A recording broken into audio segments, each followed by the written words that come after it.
आज का टॉपिक है तुम्हारा फिनोमेनोलॉजी एंड एथनोमेथोलॉजी, यूनिट 5 है ये।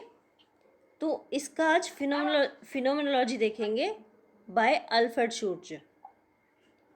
मैम अभी थर्ड यूनिट भी रह रही है ना हमारी? हाँ, थर्ड यूनिट रह रही है। थर्ड यूनिट जब कराएंगे, जब मैं घर पहुंच जाऊंगी अपने, वहाँ पे ना इसका नोट्स बना के रखा हुआ है मैंने। Okay ma'am, okay. ठीक है, तो क्योंकि जब टाइम थर्ड यूनिट का ही चल रहा था ना, तो उसके नोट्स मैं बना रही थी, लेकिन वो वहीं पे है घर पे।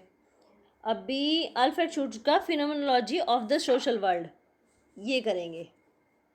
Okay ma'am. ठीक है, यूनिट 5 तुम्हारी एमए सेकेंड सेमेस्टर।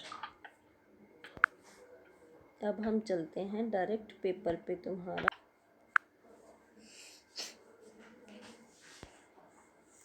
अल्फ्रेड शूर्ज के बारे में बाद में बात करेंगे, पहले हम जान लेते हैं कि फिनोमेनोलॉजी ही क्या है। इसको हिंदी में कहते हैं घटना क्रिया विज्ञान। जो भी घटनाएं हमारे आसपास होती हैं उनका अध्ययन किया गया है। जैसे ये वाली जो बुक है जिससे हम पढ़ रहे हैं, ये उच्चतर समाजशास्त्रीय सिद्धांत है। मैं तुम्हें पहले भी बता चुकी है। तो ये जो पुस्तक है पूरी की पूरी, जितने भी सोशलॉजिस्ट इसमें लिए गए हैं, तो उन्होंने क्या क्या अनुभव किया है, अनुभव के आधार पर क्या क्या उन्होंने दिया है, उसको इस पुस्तक में रखा गया है। और सभी सिद्धांतों का ऑलमोस्ट विवेचन किया गया है, जितने भी सिद्धांत आते हैं। तो इन जो पूरे के पूरे सिद्धांत हैं, इन सिद्धांतों की तुलना में फिनोलॉजी एक ऐसा सिद्धांत है जो तुलनात्मक दृष्टि से हाल में विकसित हुआ है। मतलब वो तभी के तभी विकसित हुआ था, रिसेंटली। तो जो तुलनात्मक, इसके विकास की दो मेन धाराएं हैं। कौन कौन सी? एक धारा यूरोप की है, जिसके प्रणेता हर्सेल और शूटेज हैं। मतलब ये यूरोप से रिलेट करते हैं दोनों के दोनों, हर्सेल और शूट्ज। फिर अमेरिका में फिनोलॉजी की जो दूसरी धारा विकसित हुई, उसके प्रणेता जॉर्ज सत्याना है। ठीक है, एक साइड तो यूरोप में किसने विकसित किया फिनोमेनोलॉजी को? हर्सेल और शूट्ज ने। और दूसरे पॉइंट में, दूसरी धारा में किसने किया? ये जॉर्ज सत्याना है, जिन्होंने फिनोमेनोलॉजी को अमेरिका में विकसित किया। कई बार फिनोमेनोलॉजी को कई विचारक सिद्धांत का दर्जा नहीं देते और कहते हैं कि ये पद केवल घटना क्रिया है और घटना क्रिया से और कुछ ज़्यादा नहीं है। फिर इसको डिटेल में समझाते हैं और कहते हैं फिनोमेनोलॉजी का विकास दर्शन शास्त्र से हुआ। इसकी संपूर्ण जो भूमिका है वो दर्शन शास्त्र ही रही है। यूरोप की सैद्धांतिक पृष्ठभूमि उर्वरक है। मतलब उर्वरक इसलिए कहा गया कि वहाँ पर बहुत सारी चीज़ें उगती रहती हैं और उपजाई जाती हैं। तो फिर कहते हैं मैक्स वेबर, मार्क्स और दुर्खीम आदि विचारकों की सैद्धांतिक पृष्ठभूमि इसका एक अच्छा उदाहरण है जो कि वहाँ पर उपलब्ध है। और इसी कारण फिनोमेनोलॉजी की जो धारा यूरोप में विकसित हुई, उसे हर्सेल और शूट्ज ने पनपाया और ताकतवर बनाया। दूसरी ओर अमेरिका में सत्याना को पोषित फिनोमेनोलॉजी अपनी जड़ें नहीं पकड़ पाया, कि वहाँ पर जो अमेरिका में जो थे वो सत्याना अकेले रह गए। इसीलिए अमेरिका में फिनोमेनोलॉजी इतनी अच्छे से नहीं उपज पाई, नहीं गढ़ पाई, नहीं उसको वो स्थान मिला जो मिलना चाहिए था। फिर अमेरिका के उपयोगितावाद ने इसे पनपने नहीं दिया, क्योंकि वहाँ उपयोगितावाद का बोलबाला था। अब भी सिद्धांत यहाँ अछूता ही है। और एक और बात हुई वहाँ पे 1939 में शूट्ज इस शाखा को अमेरिका के अंतःक्रिया के क्रियावाद के साथ में जोड़ दिया। अतः इस प्रकार से फिनोमेनोलॉजी का विकास में व्यवधान का फेर आ गया। तो ये थी एक बुक वाली लैंग्वेज, जिसके अकॉर्डिंग ये बताया गया कि 3 राइटर्स के बेसिस पे फिनोमेनोलॉजी को आगे बढ़ाया गया। लेकिन जैसे इनके मत अलग अलग होते हैं, उन मतों के अनुसार यूरोप में जो थे हर्सेल और शूट्ज थे, और जबकि अमेरिका में केवल हर्सेल थे। ठीक है, तो सॉरी, सत्याना। जब सत्याना ने इसे वहाँ पर फैलाना चाहा, तब वहाँ पर उपयोगितावाद अधिकतर फैली हुई थी और फिर उसके बाद भी शूट्स ने क्या किया कि अंतःक्रियावाद के साथ फिनोमेनोलॉजी को जोड़ दिया कि अंतःक्रिया होती है और उसके साथ में फिनोमेनोलॉजी जुड़ी होती है। जो हमारी अंतःक्रियाएं होती हैं उसके द्वारा हमारे घटना जो क्रियाएं हैं वो जुड़ी होती है। ठीक है, अब आता है फिनोमेनोलॉजी का अर्थ क्या है, फिनोमेनोलॉजी आखिर है क्या। जैसा कि बुक में दिया गया है, पहले बुक देख लेते हैं उसके बाद समराइज कर लेंगे इसको। अंग्रेजी भाषा का शब्द फिनोमिनन यूनानी भाषा से लिया गया है जिसका अर्थ प्रकट दर्शन है। समाज प्रकट दर्शन मतलब जो हमारे सामने दिखाई दे रहा है। समाज विज्ञान विश्वकोश में इसकी परिभाषा में लिखा हुआ है कि जो इसकी परिभाषा है वो समाज विज्ञान की तरह उसमें जो डिक्शनरी है वर्ल्ड डिक्शनरी उसमें लिखा गया है कि यह दर्शन शास्त्र की एक विधि है जिसकी शुरुआत व्यक्ति से होती है और व्यक्ति को स्वयं के अनुभव से जो कुछ प्राप्त होता है उसे इसमें सम्मिलित किया जाता है। तो ये वाली डेफिनेशन वर्ल्ड डिक्शनरी में लिखी गई है। स्वयं के अनुभव से बाहर जो भी पूर्व मान्यताएं, पूर्वाग्रह और दार्शनिक बोध होते हैं वे सब इसके क्षेत्र से बाहर हैं। घटनाएं अपने वास्तविक स्वरूप में जैसी भी हैं, कर्ता उन्हें समझता है। इस दृष्टि से फिनोलॉजी का सार रूप ही व्यक्तिनिष्ठवाद है। बिल्कुल क्लियर कहा गया है कि जो आपके सामने घटनाएं घटित हो रही हैं और उन घटनाओं को देखने का आपका नजरिया क्या है, वही फिनोमेनोलॉजी कहलाती है। ठीक है, इसमें हम कोई भी बुक ले सकते हैं, कोई भी क्रिया ले सकते हैं या फिर कोई भी एक्सीडेंट ले सकते हैं। कुल जो भी क्रिया आपके सामने घटित हो रही है तो उस क्रिया को देखने के बाद आपका क्या व्यू निकल कर आ रहा है, तो वो फिनोमेनोलॉजी के अंतर्गत आता है, घटना क्रिया विज्ञान कहलाता है। अब आता है नेक्स्ट, नॉटसन है ने फिनोमेनोलॉजी को एक प्रकार का उत्प्रेरक संबोधन माना। इसमें समाज की संपूर्ण घटनाओं के बारे में व्यक्ति की जागरूकता या चेतना होती है।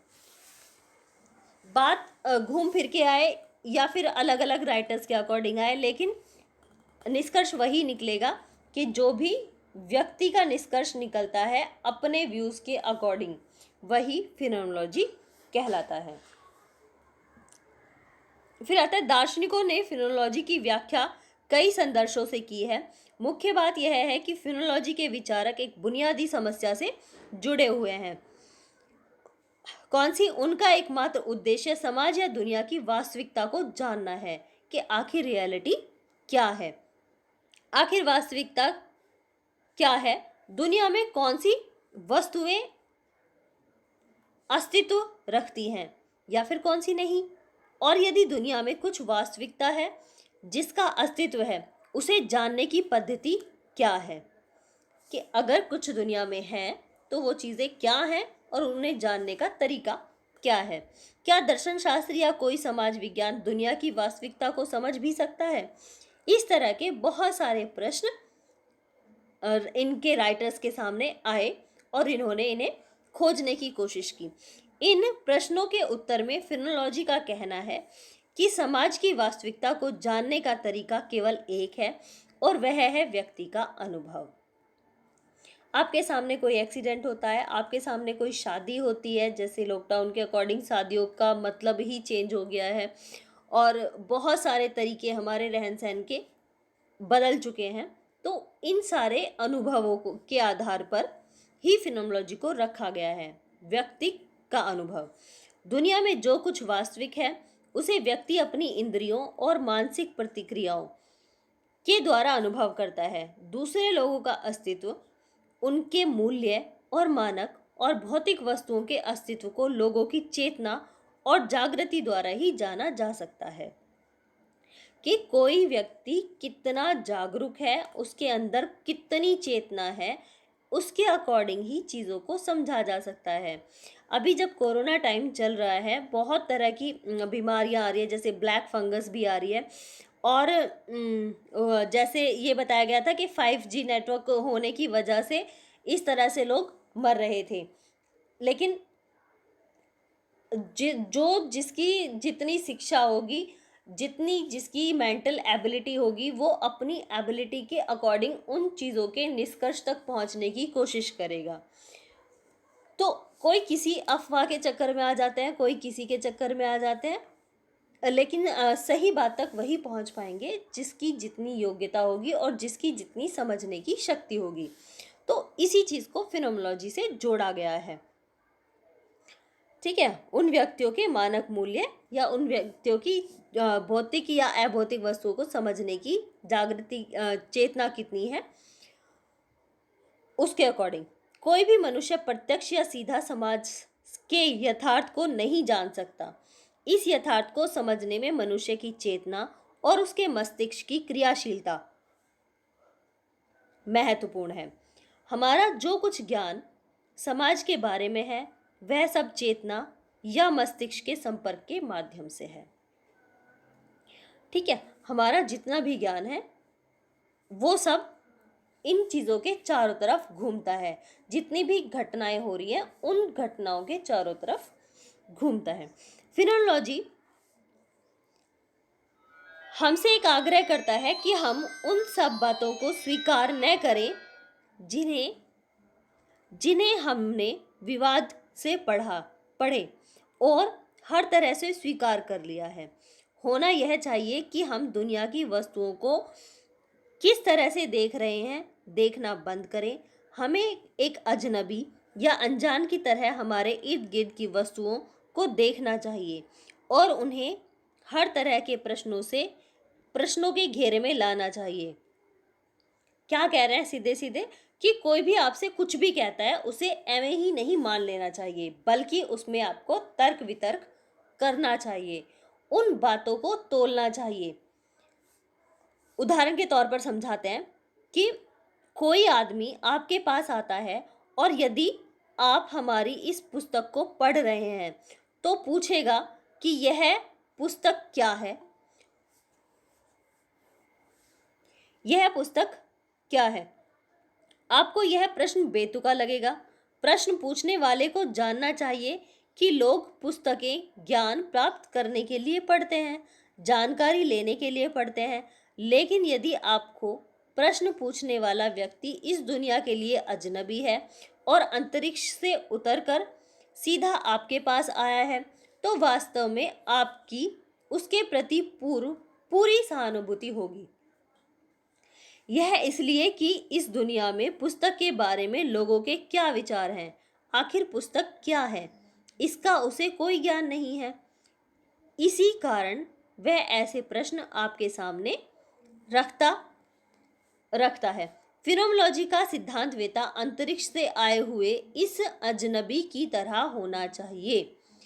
हमारे आसपास जो कुछ हो रहा है हमें ज्यों का त्यों स्वीकार नहीं करना चाहिए। समाज की घटनाओं के बारे में बराबर प्रश्न पूछने चाहिए। आखिर ये वस्तुएं क्या है, ऐसा समाज में क्यों होता है, वस्तुओं का वास्तविक स्वरूप क्या है आदि। ये क्लियर हो गया होगा आपको ये उदाहरण सुन के ही कि आपको फिनोमेनोलॉजी को कैसे समझना है।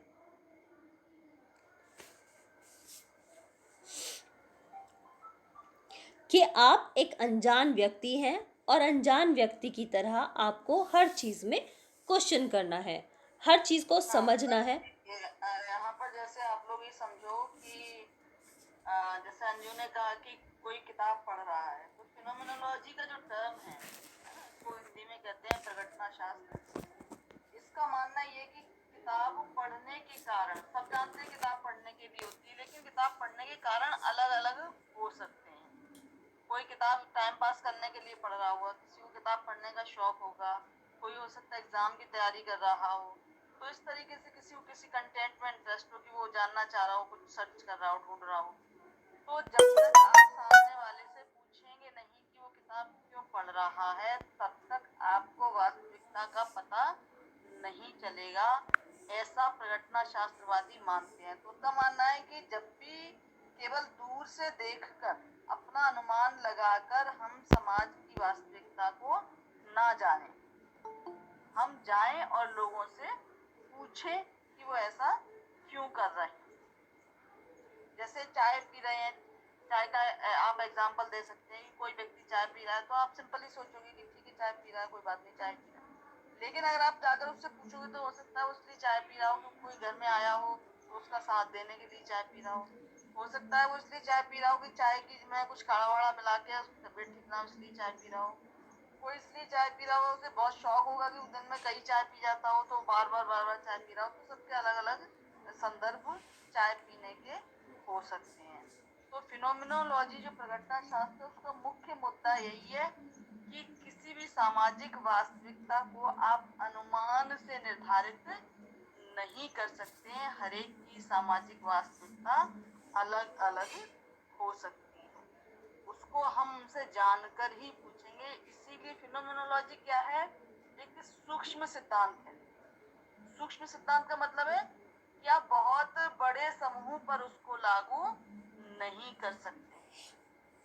अब जैसे मान लीजिए कोई, आपने देखा बाप बेटे शराब पी रहे हैं बैठ के, तो हो सकता है एक सोसाइटी के लिए, एक समाज के लिए, एक समूह के लिए बहुत बुरी बात हो, और हो सकता है कि एक समूह में ये एक नॉर्मल सामान्य चीज हो, है ना। आप किसी गर्म देश से गए हैं कहीं पर, आपने देखा कि लोग बहुत सारा कपड़ा पहने हो, तो आप कहोगे पता नहीं कैसे इतने सारे कपड़े क्यों पहने। तो उन लोगों की आदत पड़ जाती है कि वो ठंड में या थोड़ा बहुत जैसा भी मौसम हो वो कपड़े पहने रहते हैं। तो किस संस्कृति में, किस समूह में चीजों का परिप्रेक्ष्य क्या है, ये वो लोग ही बता सकते हैं। उनको हम व्यापक समूह पर लागू नहीं कर सकते। जैसे कि इससे पहले के जो बृहद सिद्धांत है, जिनके बारे में हमेशा क्लास में बात करते हैं, बृहद सिद्धांत प्रकारवाद और संघर्ष के, वो व्यापक समूह पर लागू होते हैं, व्यापक समूहों के संदर्भ में। लेकिन जितने भी सूक्ष्म सिद्धांत के पैरोकार हैं, जहाँ प्रतीकात्मक अंतःक्रियावाद से शुरुआत होती है, जैसा इन्होंने विनिमय सिद्धांत की बात की थी, ये सारे सिद्धांत सूक्ष्म सिद्धांत इसलिए हैं क्योंकि ये पर्टिकुलर यानी विशिष्ट समूहों पर लागू होते हैं। समूह टू समूह, एक समूह की समझ दूसरे समूह से अलग हो सकती है। एक व्यक्ति जो है किसी एक समूह किसी जानवर को पूजा कर सकता है, दूसरा समूह उस जानवर को मार के खा सकता है। तो ये समूहों की अलग अलग समझ हो सकती है। फिनोमिनोलॉजी का मुख्य मकसद इसी समझ को विकसित करना है कि हम कोई भी सामान्य बात को सभी समूहों पर लागू ना करें, उनके पास जाएं और उनसे उस चीज को पूछें, ये भूल कर कि हम कुछ जानते हैं। हमें अपने आप को भूलना होगा। अगर हम एक रिसर्च वर्कर हैं या हम शोध कर रहे हैं, हमें भूल जाना होगा कि हम कौन हैं, हम क्या जानते हैं। हम बस उससे जाकर पूछेंगे कि सच क्या है, और जो है उसको उसी रूप में रखेंगे। यही प्रघटना शास्त्र का मूल सिद्धांत है। ठीक है, ओके मैम, थैंक यू।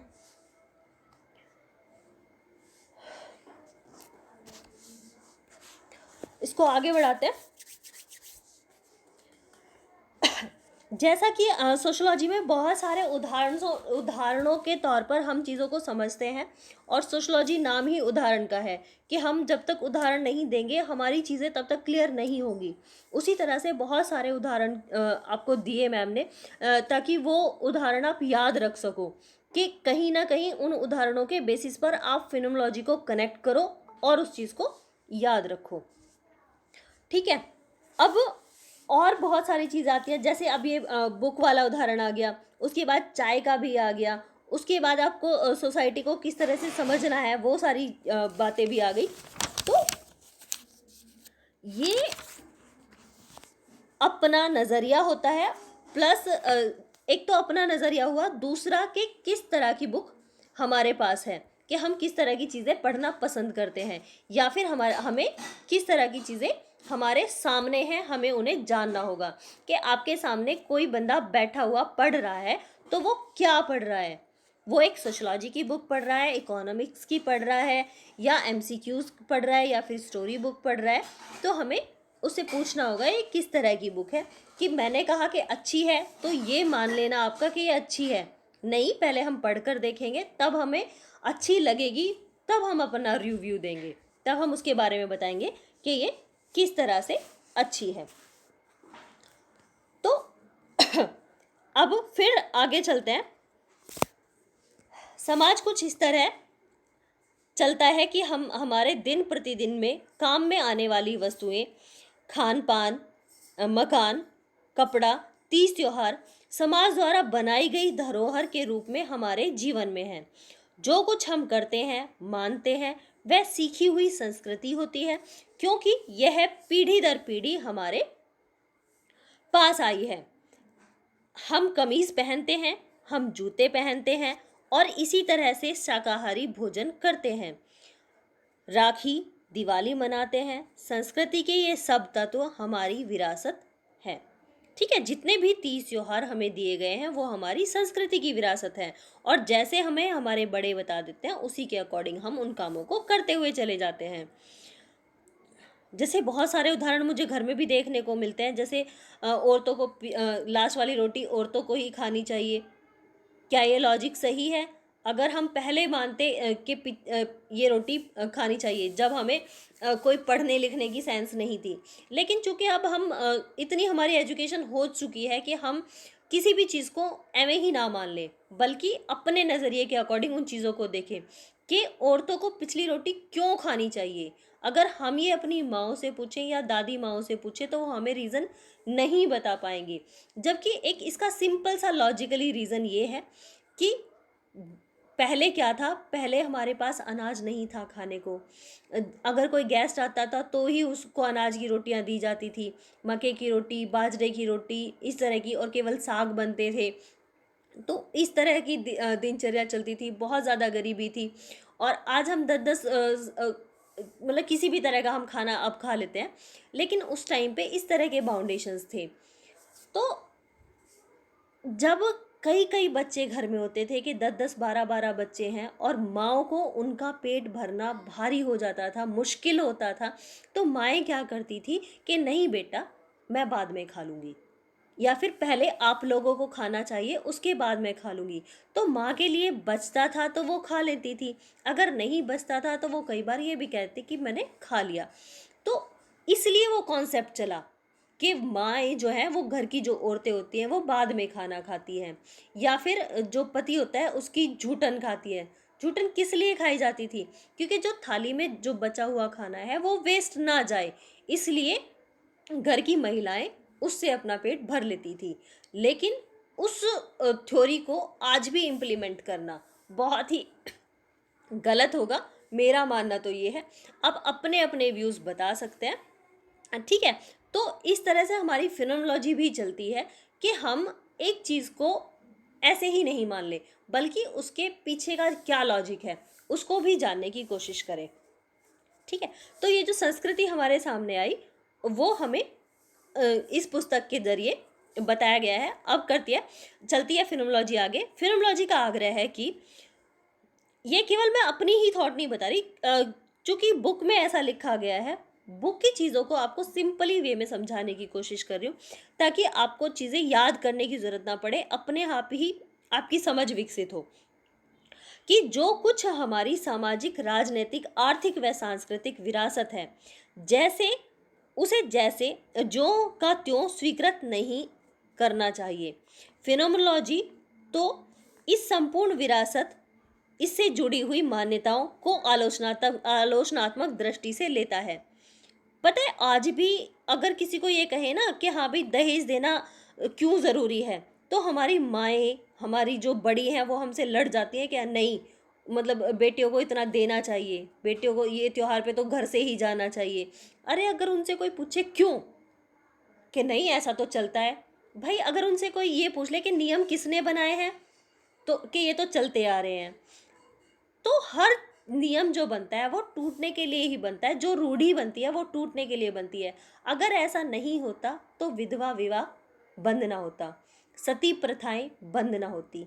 जिस कदर विधवा होने के बाद जैसे सती प्रथा बंद करी गई, सती प्रथा बंद होने के बाद विधवाओं को किस तरीके से रखा जाता था, कैद करके उनका मुंडन करा देते थे, वाइट साड़ी में लपेट कर रखते थे, नंगे पैर रखते थे, वो खाना खुद से बनाती थी अपना, और बासी रोटियां खाती थी, या फिर जो उनको छानस बचा हुआ होता था घर का वो दे दिया जाता था, उसकी रोटियां खाती थी।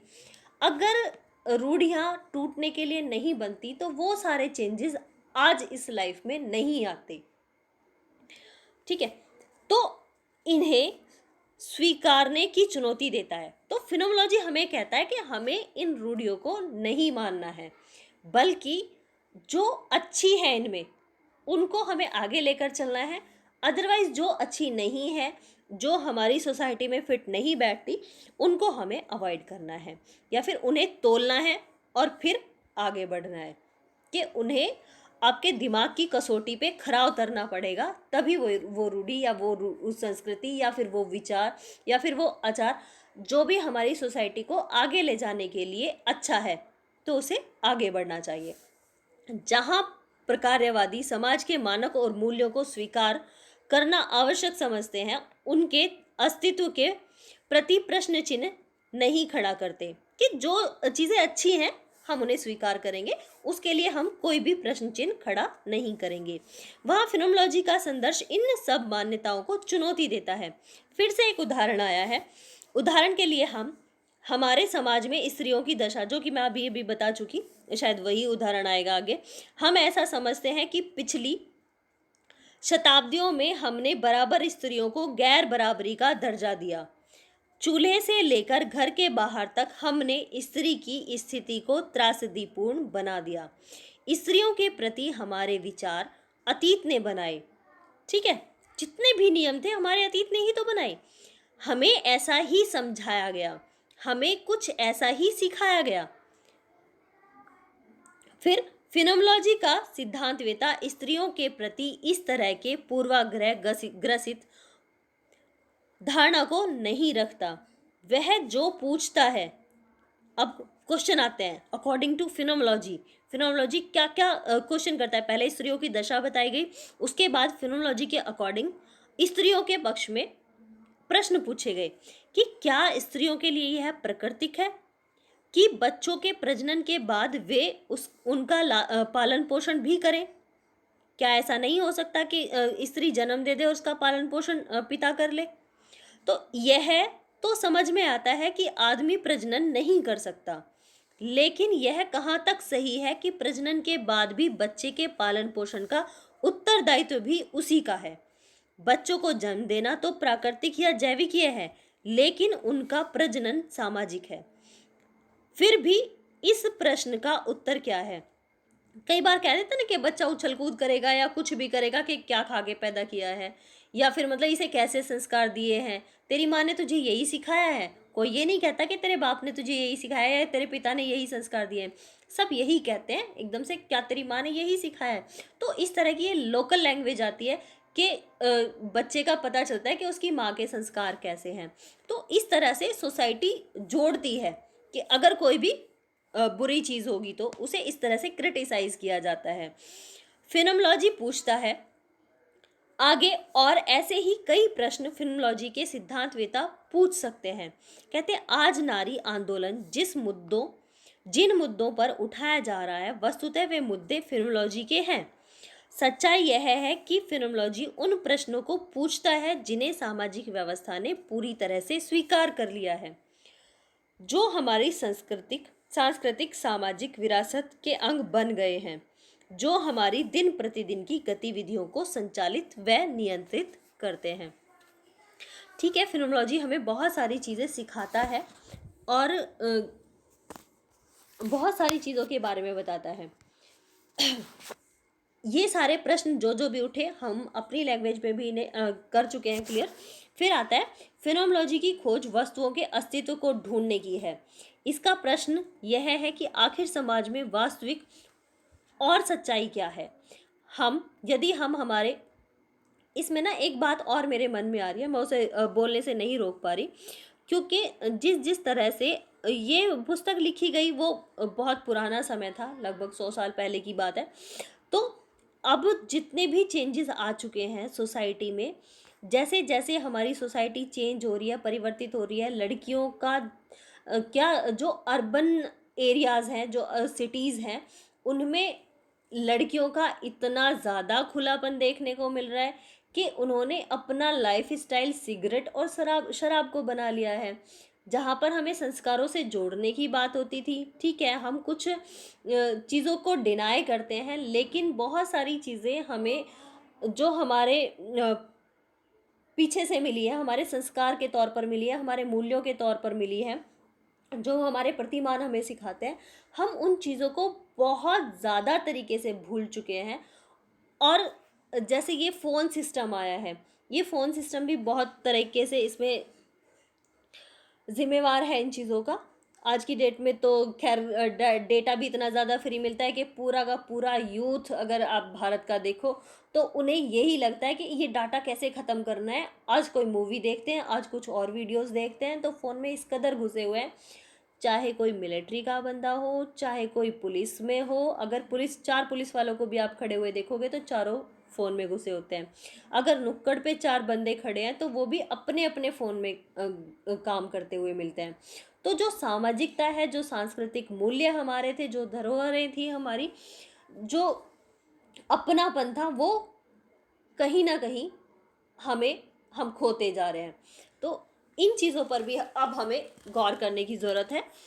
तो फिनोमोलॉजी केवल उन्हीं चीज़ों के बारे में नहीं है जो हमें पहले परेशान करती थी।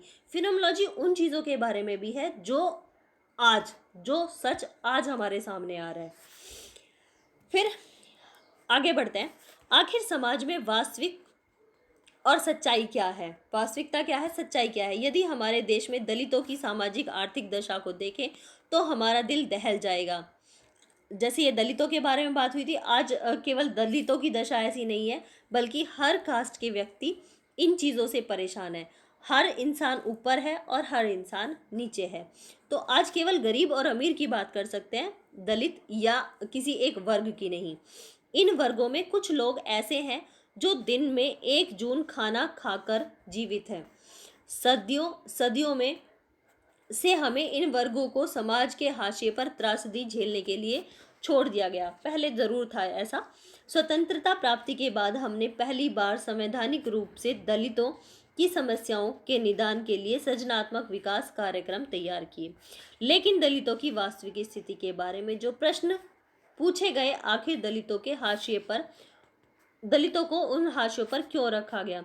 जैसे दलितों के पहले काम निर्धारित थे कि उन्हें जो भी निचले क्रम वाले कार्य हैं केवल वही करने होंगे, लेकिन आज स्थिति जो इस बुक में लिखा गया उसके बिल्कुल उलट है। ऐसा नहीं है आज। फिनोमोलॉजी समाजशास्त्र परंपरा से पीड़ित दलितों के उद्धार की बात करता है।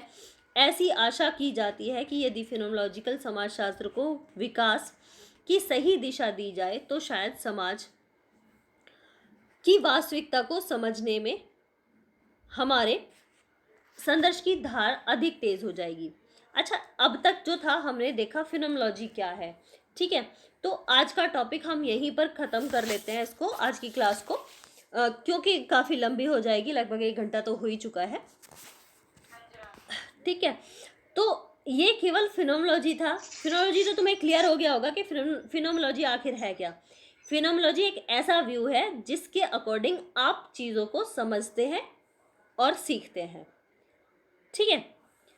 तो इसको आगे बढ़ाएंगे कि अल्फ्रेड शुटिज फिनोमोलॉजी के बारे में क्या कहते हैं, क्या उनके व्यू किस तरह के हैं अबाउट फिनोमोलॉजी, और फिनोमोलॉजी के कुछ आधारों की भी चर्चा करेंगे कि इसके रूट्स क्या हैं, ठीक है। बस इसके रूट्स बाकी बचे हैं और फिर अल्फ्रेड शुटिज हम शुरू करेंगे कल।